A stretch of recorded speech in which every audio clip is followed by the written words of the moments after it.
Good evening. My name is Charles Squire, and I've been a member of CHATT since 2017. Tonight, I will be telling you about one of my favorite Trinidad foods, doubles. And I refer to myself as a doubles man. About 2 years ago, the New York Times wrote a pretty big article on street foods around the world. And if you're not familiar with the term street food, it's basically any food that's sold by a vendor on the street or a storefront with an open window. Samples of street foods, like in Mexico, you will get the empanadas and the tortillas. In Central America, you'll get the tamales. In England, you get the fish and chips. In Jamaica, you'll get patties. In Spain, you'll get tapas. And in Trinidad, you get doubles. Anyway, in the article from the Times, they rated the top 10 street foods in the world. And to my disappointment and yours, doubles finished fourth. And I still can't understand how it can finish fourth. So I figured that basically the election was rigged. And I wanted to check the voting machines, but I couldn't do that. But anyway, the history of doubles, based on my research, the first doubles was sold in 1936 in the village of Princestown. And it was sold by a gentleman by the name of Mr. Imamul Dean. Dean was born in Trinidad on January 17th, 1917. Imamul, or as he was known by his friends later on as Mamu, parents came from northern India. And like all immigrants, when you go to a different country, you don't necessarily bring your clothes or you bring money, but what you do bring is your taste buds. And of course, the staple food in northern India at that time was chickpeas, which we now know throughout Trinidad. Nobody calls it chickpeas anymore. Now everybody knows it as chana. And his parents and Mamoon, when he was old enough, all worked in the cane fields. But he wanted to do something different. He wanted to be an entrepreneur. So he started out by selling fried chana, which I'm sure all of you all have had, or most of you. And he sold it in a small funnel, cone-shaped pack. And you have seen those, you just tie the end, put the chana in, and close it. And that's what he sold. And he did pretty well. And he expanded it. Then he started to sell curry chana beside the fried chana, and in the same packaging into that funnel-shaped package. That didn't work too well because the wetness of the curry caused the paper to basically melt. So if you bought that pack of chana, of the curry chana, you'll end up eating the paper. So that didn't work too well. So then he still sold the curry chana because people liked it, but his packaging now was different. What he did was, on a piece of paper, put it on his hand, and then he'll take a spoonful of curry chana and put it on the paper, and that's how he served it. And I can remember as a kid in Trinidad in Port of Spain, that's how we bought curry chana, on a piece of paper. They didn't give you a spoon. Nobody thought about that. You buy the chana, you put it in a piece of paper, and you go down the street, and that's how you ate it.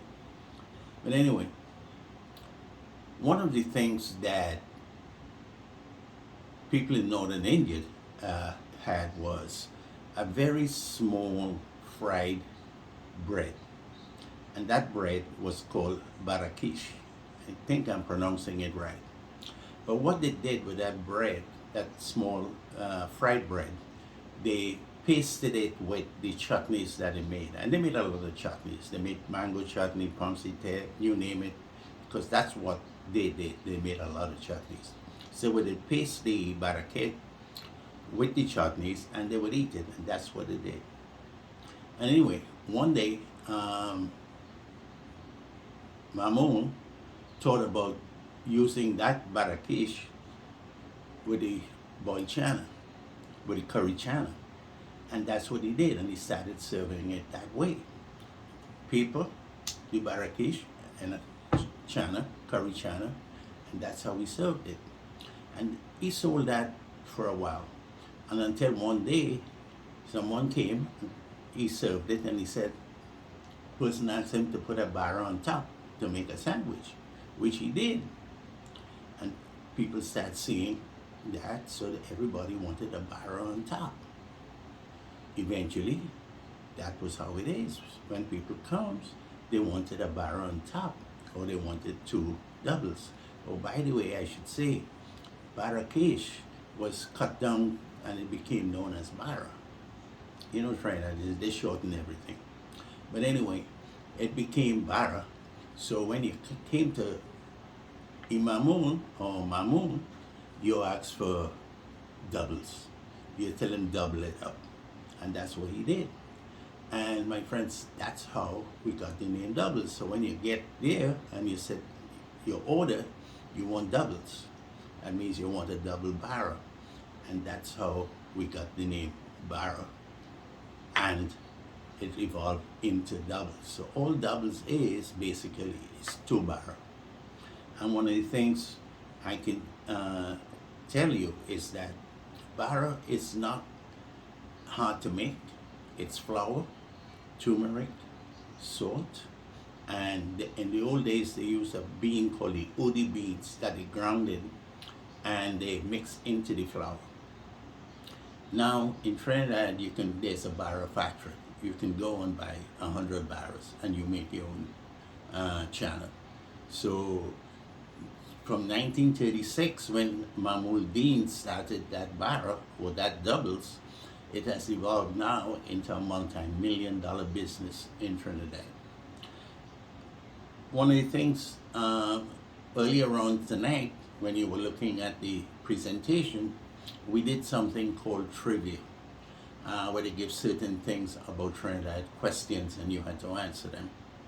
I like that, and I think next time when we do this, I want to expand it.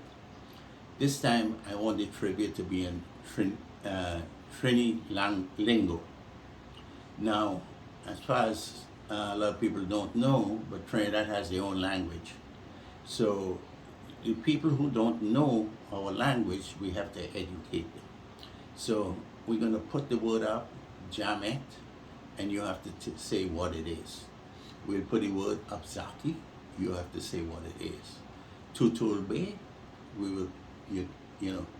So all these words that we have in Trinidad that nobody else knows but us, we have to expand it.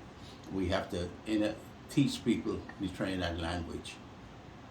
And before I leave, two things I wanted to mention. One is that the only time that CHATT has an opportunity to raise funds is when we have an affair, when we have a function. In the last 18 months, because of the pandemic, we have not been able to raise any funds. And so my appeal to you tonight, my friends, is if you can afford it and you can help us, if you can go to our website and donate. Whatever it is, we will sincerely appreciate it. And the last thing I want to tell you is that in October, I think will be our first affair, if we are allowed, which will be our brunch.